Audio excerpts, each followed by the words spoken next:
ప్రతి మనిషిని ప్రయోజనకరమైన వారిగానే దేవుడు పుట్టించాడు.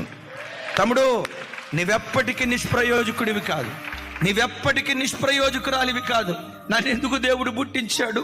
ఈ కష్టాలు అనుభవించడానికా? నన్నెందుకు దేవుడు పుట్టించాడు? ఈ రోగం అనుభవించడానికా? నన్నెందుకు దేవుడు పుట్టించాడు? ఈ అప్పుల సమస్యను అనుభవించడానికా? నాలాంటి అభాగ్యురాల్ని దేవుడు ఎందుకు పుట్టించాడు? ఈ రోగంతో జీవితకాలం అంతా అల్లాడిపోవటానికా?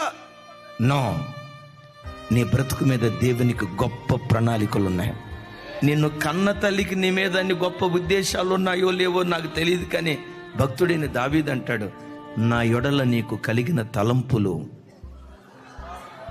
నా ఎడల నీకు కలిగిన తలంపులు బహు విస్తారములై ఉన్నాయి, వాటిని లెక్కించేదని అనుకుంటున్నా సముద్ర తీరమందలి ఇసుక రేణువుల కంటే బహు విస్తారంగా ఉన్నాయి.